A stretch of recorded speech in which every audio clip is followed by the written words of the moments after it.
ফল কি হচ্ছে, কিন্তু হচ্ছে, বুঝতে পারছেন? আস্তে আস্তে হচ্ছে, আমাদের কৃপা লাভ অবশ্যই হবে। শ্রবণম মঙ্গলম, শ্রবণম মঙ্গলম কীর্তনম বিষ্ণু। যদি আমরা শ্রবণ করি ভগবান বিষ্ণুর গুণগাথা, এবং শ্রবণ করার পরে যদি সেটা আরেকজনের কাছে যে কীর্তন করি, তাহলে এর থেকে মঙ্গল আর কিছু হয় না, বুঝতে পারছেন? এই জন্য ভালো লাগুক আর না লাগুক আমাদের তিতা খেতে হবে, তাহলে কি হবে, শরীর সুস্থ থাকবে। আর আমরা কিছু বুঝি আর না বুঝি যদি আমরা গীতা অধ্যয়ন করি, তাহলে কি হবে, আমাদের ভক্তি লাভ হবে, আমাদের ভববন্ধন দূরে যাবে। আমাদের পরিবারে অনেক অমঙ্গল যদি থাকে, এই গীতা অধ্যয়নের মাধ্যমে কি হবে, সেই অমঙ্গল মঙ্গলে পরিণত হবে, বুঝতে পেরেছেন? তা আমরা যেখানেই থাকি না কেন, সেখানে বসে আমরা গীতা অধ্যয়ন করতে পারি। সেখানে বসে আমরা গীতা অধ্যয়ন সাধুসঙ্গ করতে পারি। শুধু আমাদের মনের কি থাকতে হবে, মনের স্থিতি থাকতে হবে যে আমি গীতা অধ্যয়ন করছি, এইটা সে বিষয়। তাহলে কি হবে, আমাদের ভগবত ভক্তি লাভ হবে। অনেক ভক্তরা আছে, অনেকদিন ভক্তি জীবন যাপন করছে, কিন্তু এখনো তারা নবদ্বীপ বৃন্দাবনে যেতে পারেনি, মহাপ্রভুর কৃপা লাভ করতে পারে না। আছে কিন্তু কিন্তু আবার অনেকে আছে অল্প কিছুদিন ভক্তি জীবনে এসেছে, তারা বৃন্দাবন নবদ্বীপ সব জায়গায় গিয়েছে, পরিক্রমা করেছে, ভগবানের কৃপা লাভ করেছে। এটা কেন? এটা যার যার স্থিতির কারণ। সবাই ভক্তি জীবন পালন করছে, কিন্তু যে যে স্থিতিতে আছে সে সেইরূপ ফল লাভ করছে। অনেকে আছে 30 বছর, 25 বছর, 15 বছর, 20 বছর হরিনাম জপ করছে, বুঝতে পেরেছেন? তার হরিনামের কোনো নিষ্ঠা নেই। সে জপ করতে বসলেই তার কি হয়, নিদ্রা দেবী চলে আসে। আর একজন অল্প কিছুদিন, 6 মাস 2 মাস হয়েছে জপ করে, সে জপ করার সময় ঘুমায় না, হয় কিনা? কিন্তু যে 15 বছর 20 বছর ধরে করছে, তার তো আরো নিষ্ঠা বেশি হওয়ার কথা, ঠিক কিনা? তার কেন ঘুম আসবে? যে নতুন করছে তারই তো ঘুম আসবে, কি বলেন? কিন্তু যারা অনেক দিন ধরে 15 বছর 20 বছর ধরে হরিনাম করছে, সে মালাটা ধরলে কি হচ্ছে, তাদেরকে ঘুম চলে আসছে। এটা কেন? কারণ তাদের নিষ্ঠার অভাব, তাদের ভিতর অহং চলে এসেছে, অহংকার। কেন? কারণ আমি তো অনেকদিন ধরে করছি হরিনাম, আমার সমস্যা নেই ওদের। তো এইরকম ভাব যখন আসে, তখন কি হয়, আমাদের নিষ্ঠার বিরূপ ক্রিয়া আমাদের ভিতর দেখা যায়। আর এর ফলে কি হয়, আমাদের ভগবত ভজনে বিঘ্ন হয়, হরিনাম ঠিক মতো হয় না, যা করি না কেন ঠিক মতো হবে না। আমি ভগবানের আরতি করছি, কীর্তন আমার ভুল হয়ে যাচ্ছে। আমি 20 বছর ধরে কীর্তন করছি, একই কীর্তন 15 বছর ধরে, কিন্তু যখনই আমি ভগবানের আরতি দেখাতে যাচ্ছি, আমার কীর্তনটা ভুল হয়ে যাচ্ছে। কেন? কারণ আমার নিষ্ঠা নেই, আমার ভিতর কি হয়েছে, অভিমান। কারণ আমি তো 20 বছর ধরে এই জিনিসটা করছি, তা আমার তো ভুল হওয়ার কোনো সুযোগ নেই, তারপরে ভুল হয়ে যাচ্ছে। এটা কেন? এটা হচ্ছে নিষ্ঠার অভাব। যারা যত বেশি ভক্তি জীবনে যতদিন রয়েছে, তাদের ভিতরে নিষ্ঠাটা আরো বেশি হওয়ার কথা না? কিন্তু বেশি হয়, অনেকেরই হয়, আবার বেশিরভাগ লোকের হয় না। কেন? তাদের ভিতর এই অহমিকা এবং দম্ভের বাসায় যখন বাসা বাঁধে, তখন তারা এই ভক্তির স্তর থেকে কি হয়, স্খলিত হয়, নিচে নেমে যায়। এটা হচ্ছে বিষয়। তা আপনি যেখানেই থাকুন না কেন, গৃহে থাকো, বনে থাকো, সদা হরি বলে থাকো। আপনি যেখানেই থাকুন, সেখানে বসেই আপনি বৃন্দাবনে থাকতে পারেন, সেখানে বসেই আপনি সাধুসঙ্গ করতে পারেন, সেখানে বসেই আপনি ভগবানের কথা শ্রবণ করতে পারেন। এই যে আমাদের প্রযুক্তি, স্মার্টফোন আমাদের এসেছে, আমরা চাইলে কিন্তু বাথরুমে বসেও ভগবানের কথা শ্রবণ করতে পারি। স্কুল কলেজ যেখানেই যাই না কেন, সেখানে বসে আমরা কি করতে পারি, ভগবানের কথা শ্রবণ করতে পারি, ভগবানের সঙ্গে থাকতে পারি, পারি কিনা? তা 2 জন বন্ধু ছিলেন, তারা খুবই একনিষ্ঠ বন্ধু। একজনের খুব স্বভাব চরিত্র খুবই সুন্দর, সাধু ব্যক্তি, আর একজনের স্বভাব চরিত্র একেবারেই ভালো নয়, খুবই খারাপ চরিত্রের, তার চরিত্র একেবারেই ভালো না।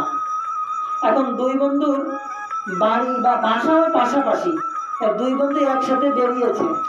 এক বন্ধু যিনি ধর্মনিষ্ঠ, তিনি বেরিয়েছে কোথায়, মন্দিরে যাবে, ভগবানের কথা শ্রবণ করবে, এই জন্য তিনি বেরিয়েছেন। আর এক বন্ধু বেরিয়েছেন যেখানে তিনি আনন্দ পাবেন, অসৎসঙ্গ অসৎ দুষ্ট চরিত্র লোকের সঙ্গে সেখানে গিয়েছে সেই গৃহে। এখন দুইজনে কিন্তু দুই দিকে চলে গিয়েছে, বুঝতে পেরেছেন?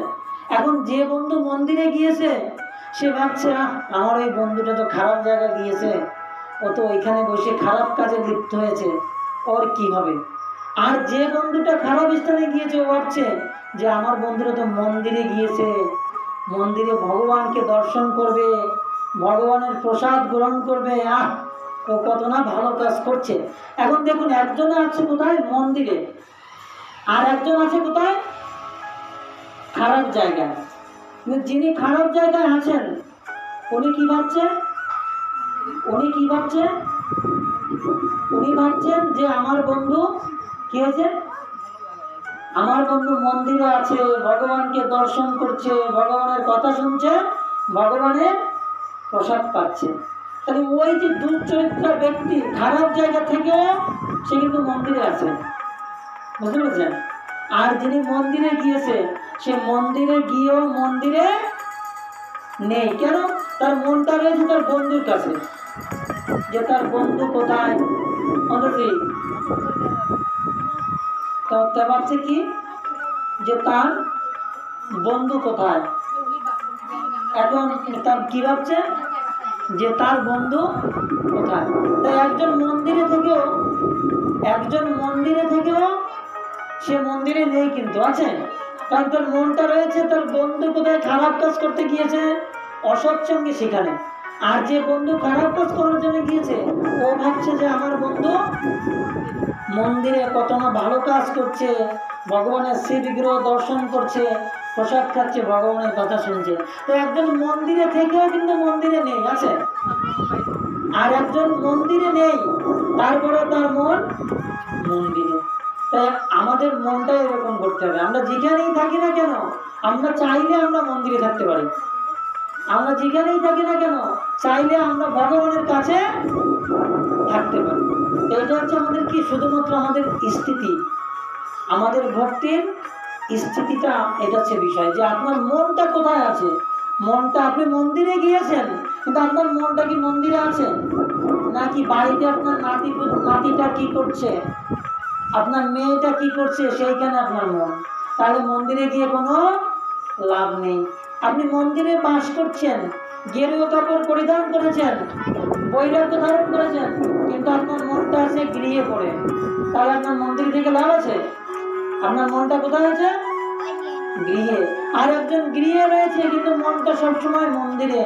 কবে শুক্রবার আসবে, কবে বৃহস্পতিবার আসবে, কবে আমি মন্দিরে যাব, কবে আমি ভগবানের প্রসাদ গ্রহণ করব, কবে সাধুদের চরণধুলি মস্তকে দিব, কবে আমি ভগবানের শ্রী বিগ্রহ দর্শন করব।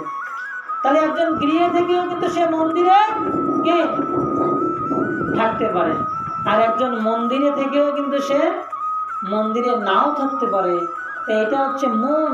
তাই ভগবান অর্জুনকে বলছে, অর্জুন তোমার মনটাকে আমাকে দিয়ে দাও, এই মনটাই হচ্ছে সর্বমূলের জড়, তুমি একে আমাকে দিয়ে দাও। এখন অর্জুন বলছে, প্রভু কি করে দিব, এই মনটা তো বড়ই চঞ্চল। চঞ্চলাই মন কৃষ্ণ, বলছে কৃষ্ণ মনটা খুবই চঞ্চল, এটা কিভাবে তোমার চরণে অর্পণ করবো। তখন ভগবান আবার বলছে যে অর্জুন যে কোনো প্রকারে তোমার মনটা আমাকে অর্পণ করো, যেন তেন প্রকারে না মন কৃষ্ণ নিবেশন। হে অর্জুন, যে কোনো উপায়ে তোমার মনটাকে কৃষ্ণের চরণে নিবেদন করো। আমাদেরও কিন্তু মনটা ভগবানের চরণে আসতে চাইবে না, চাইবে, কিন্তু যে কোনো উপায়ে। এই যে আজকে আপনারা এখানে আসছেন বৃহস্পতিবার, এখন সন্ধ্যা হয়ে গিয়েছে, তারপর আপনারা আসেন, এটা হচ্ছে যেন তেন প্রকারেণ মন কৃষ্ণ নিবেশন। যে যাই হোক, অন্তত একটা দিন একটু আমরা একসাথে বসে, গরমের ভিতরে, আজকে প্রচণ্ড গরম, 40 ডিগ্রির উপরে আজকে গরম, এই যে সবাই মিলে বসে আছেন বা আসছেন, এটা হচ্ছে মনকে ভগবানের চরণে দেওয়া। ভগবানের মন, নিজের মনকে ভগবানের চরণে দেওয়া মানে এই নয় যে আপনাকে নিরামিষ খেতে হবে, ঠিক আছে, আপনাকে তিলক দিতে হবে, আপনাকে মালা ধারণ করতে হবে, এইটা ভগবানের চরণে মন নয়, ঠিক আছে। ভগবানের চরণে মনটা মানে কি, যে আপনার মনে সবসময় এই বিষয়টা থাকবে যে আমি একটু সাধুসঙ্গ করবো, সপ্তাহে একটা দিন হলেও ভগবানের কথা শ্রবণ করবো। তো এরকম যখন আপনার মনে বাসনা জাগবে, আলটিমেটলি আপনি আস্তে আস্তে কি করবেন, গলায় মালা ধারণ করবেন, ললাটে তিলক দিবেন, বুঝতে পেরেছেন? আস্তে আস্তে আপনার জীবনধারা কি হবে, পরিবর্তন হয়ে যাবে। এই যে কোটি কোটি বিদেশিরা মুসলমান, খ্রিস্টান, বৌদ্ধ, এরা আজকে ভগবানের ভক্ত হয়েছে, তিলক মালা ধারণ করেছে, এরা কি আগে থেকে ভক্ত ছিল? কেউ আগে থেকে ভক্ত? আপনি আগে থেকে ভক্ত ছিলেন? আমি ছিলাম? কেউই আগে থেকে কেউ ভক্ত থাকে না, জন্ম থেকে কেউ ভক্ত হয় না। সবাই কি হয়, ধীরে ধীরে অভ্যাসের মাধ্যমে, সাধুসঙ্গের মাধ্যমে কি হয়, ভগবত ভক্তে পরিণত হয়। তাই আমি চাই আপনারা গৃহে থেকেও যেন আপনাদের মনটা মন্দিরে থাকে, এটা আমাদের করতে হবে। যে আমরা গৃহে রয়েছে, তাই তো মহাপ্রভু বলেছেন, গৃহে থাকো, বনে থাকো, সদা হরি বলে ডাকো। মহাপ্রভুর বলার উদ্দেশ্য হচ্ছে এটা, যে তুমি যেখানেই থাকো না কেন, তোমার মনটা যেন ভগবানের চরণে থাকে। গৃহে থাকো, বনে থাকো, সবসময় কি করতে হবে, হরি গুরু কীর্তন করতে হবে, হরিনাম করতে হবে। গৃহে থাকো, বনে থাকো, সদা হরি বলে ডাকো। এটা হচ্ছে মহাপ্রভুর মূল উদ্দেশ্য। তাই আমাদেরও এই উদ্দেশ্যকে বাস্তবায়িত করতে হবে। যদি আমরা কলিযুগের মায়া থেকে মুক্তি লাভ করতে চাই, দেখুন আমরা কেউই সুখী না, আমরা প্রত্যেকেই কিন্তু অভাবগ্রস্ত, ঠিক না? প্রত্যেকে কিন্তু আমরা অভাবগ্রস্ত, আমরা কেউই অভাব থেকে মুক্ত নয়। কেউ 2-3টা মেয়ে, একটা ছেলে সন্তান নেই, তার মনে অভাব নাই তো যে আমার যদি একটা ছেলে সন্তান থাকতো। অনেকের 2-3টা পুত্র, ভাবতো যে আমার যদি একটা মেয়ে সন্তান হতো তাহলে খুব ভালো হতো, এরকম ভালো না? তো অনেকে ভাবে যে আমার তো টিনের ঘর, আমি যদি একটু পাকা বাড়ি করতে পারতাম, এরকম হয় না? যে আমার মেয়েটাকে যদি একটু ডাক্তার ছেলের সঙ্গে বিয়ে দিতে পারতাম। প্রত্যেকের আমরা অভাবগ্রস্ত, প্রত্যেকে আমাদের কি আছে, অভাব। আর অনেকে ভাবে যে আমার একটা মোটরসাইকেল আছে, আমার যদি একটা প্রাইভেট কার থাকতো তাহলে আমি খুব দ্রুত সেখানে যেতে পারতাম, টিএসির বাতাস খেতে পারতাম, এরকম না? যার একটা সাইকেল আছে সেভাবে আমি কবে একটা বাইক কিনবো। তা আমরা প্রত্যেকেই কি অভাবগ্রস্ত। কিন্তু এই অভাবটাকে যদি আমরা এই অভাবটাকে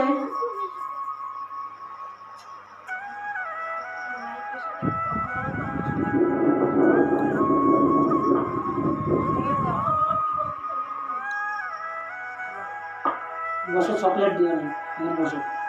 তাই বলছে যে আমরা প্রত্যেকে কি অভাবগ্রস্ত, আর আমাদের এই অভাব কোনোদিনও মিটবে না, এই জড় জগতের অভাব।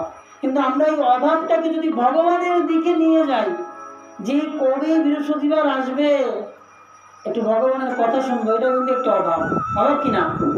অনেকদিন হয়ে গেল ভগবানের জন্য একটু সানা ঢোকা রান্না করে দিই না, কবে যে ভগবানকে একটু পনির রান্না করে দিব, একটু ধোকা রান্না করে দিব, এটাও কিন্তু একটা অভাব। তা যদি আমাদের অভাবটাকে আমরা ভগবান কেন্দ্রিক করি তাহলে কি হবে, আমরা অভাব থেকে মুক্তি লাভ করবো। বুঝতে পেরেছেন? এটা হচ্ছে আমাদের মূল বিষয়। আমরা প্রত্যেকেই অভাবগ্রস্ত, আমাদের অভাব কোনোদিনই নিবৃত্তি হবে না। একটা অভাব চলে যাবে, আর একটা অভাব কি, আর একটা অভাব এসে দেখা দিবে আমাদের। তা আমাদের জীবনকে যদি আমরা সফল করতে চাই, আমরা জানি না আমরা কখন মারা যাবো, জানি একটু, আমি যেতে যেতেও মারা যেতে পারি, গাড়িতে যে মোটরসাইকেলে যাবো যেতে যেতেও আমি মারা যেতে পারি, আপনি বাসায় যেতে যেতেও মারা যেতে পারেন। আমরা কিন্তু জানি না আমরা কতদিন এই পৃথিবীতে থাকবো। তাই যতদিন আমরা আছি আমাদের ভগবত সেবা করতে হবে, আমাদের অভাবটাকে ভগবানকে দিয়ে নির্বাপিত করতে হবে। আচ্ছা, আমি যে ভোগটা দিব সে ভোগটা তো ভগবান পাওয়ার পর আমিই পাবো, আমিই খাবো, ঠিক না? আমি যদি মনে করি হ্যাঁ কত সুন্দর লিচু, আমার মেয়েটা ঝোমার জন্য যদি নিয়ে যেতাম খুব ভালো খেত, এখন ওই একই লিচু দেখি আপনি যদি মনে করেন হ্যাঁ কত সুন্দর লিচু, গোপালের জন্য যদি নিতে পারতাম তাহলে গোপাল খুব আনন্দ পেত। এখন গোপাল খাওয়ার পর তো ওটা আপনার মেয়ে ঝুমাই খাবে, কিন্তু আপনি যদি মনে করেন না প্রতিরক্ষণ লিচু আমি ঝুমার জন্য নিয়ে যাব, তাহলে কিন্তু এটা ভগবান কেন্দ্রিক হলো না। আর একই জিনিস যদি আপনি ভাবেন না প্রতিরক্ষণ লিচুটা তো আমি গোপালকে দিতে পারতাম, এখন গোপালকে দেওয়ার পর কে খাবে? আপনার মেয়ে ঝুমাই তো খাবে। বুঝতে পারছেন? আমাদের এই অভাবগুলোকে যদি আমরা পজিটিভ দিকে খাটাতে পারি, ভগবানের দিকে খাটাতে পারি, তাহলে আমাদের জীবনের সব দুঃখ কি হবে? দূর হয়ে যাবে।